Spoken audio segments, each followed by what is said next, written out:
Bonjour, bienvenue dans Uppercut by Pastor G. Aujourd'hui, un autre principe du royaume de Dieu. Nous allons parler du principe de la maturité. La maturité. La vie est une succession d'étapes. Nous avons l'enfance, nous avons l'adolescence, nous avons la jeunesse, nous avons l'adultère. C'est-à-dire quand on est adulte, on va appeler ça, nous avons la maturité, nous avons la vieillesse. Et nous comprenons donc que la vie est une succession d'étapes. Et tant que tu n'as pas tiré toutes les leçons d'une étape de la vie, Dieu ne te fera pas passer à l'étape supérieure. Et donc certaines personnes vont certainement passer toute leur vie à dire Seigneur, fais-moi progresser, fais-moi passer à une autre étape de ma vie, fais-moi avancer, élève-moi. Et peut-être ne seront jamais exaucés parce qu'il faut à un moment donné que nous tirions les leçons de l'étape où nous sommes, où nous avons été, afin d'aspirer à l'étape supérieure. Imaginez un enfant qui ne marche pas, qui n'a même pas rampé, mais qui prétend être adolescent comme tous les autres adolescents. Ce n'est pas possible. Il ne peut pas violer les étapes. Imaginez quelqu'un qui n'a pas le bac et qui prétend aller faire la faculté des sciences de la santé. Quel genre de médecin il veut être? Il veut mettre les seringues dans les oreilles des gens pour les soigner de leur paludisme. Comprenons que si nous ne réussissons pas et que nous n'assimilons pas surtout les leçons de la vie d'une classe donnée, Dieu ne nous fera pas accéder à la classe supérieure. Et justement, en passant d'une étape à une autre étape, Dieu nous fait passer le test d'un rite de passage. Donc, il nous fait passer le test de la maturité. Forcément, une épreuve arrivera. Et il est écrit dans Galates chapitre 4, le verset 1. Aussi longtemps que l'héritier est enfant, je dis qu'il ne diffère en rien d'un esclave, quoiqu'il soit le maître de tout.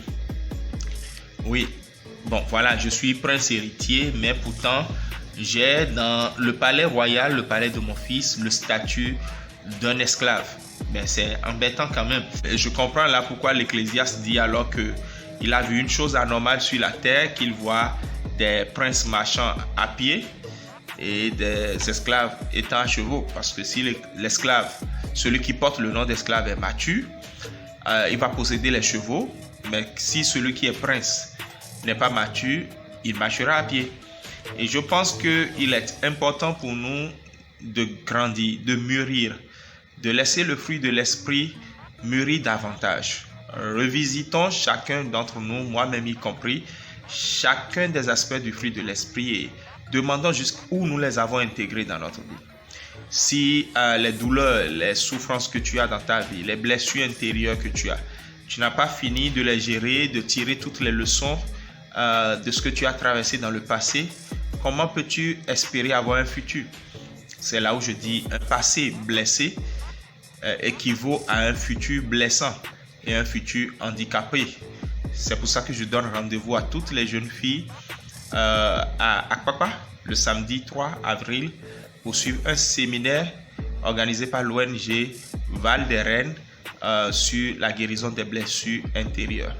Ça va être extraordinaire, c'est Dieu qui donne ce rendez-vous et mon épouse, la First Lady Belmont, va conduire ce séminaire, Dieu la capacité, avec une écoute assez prononcée pour accompagner les jeunes et surtout les jeunes filles. Et donc, votons tous pour la maturité, aspirons tous à la maturité, grandissons tous, car il y a beaucoup de choses que nous gagnons quand nous finissons d'accéder au palier supérieur.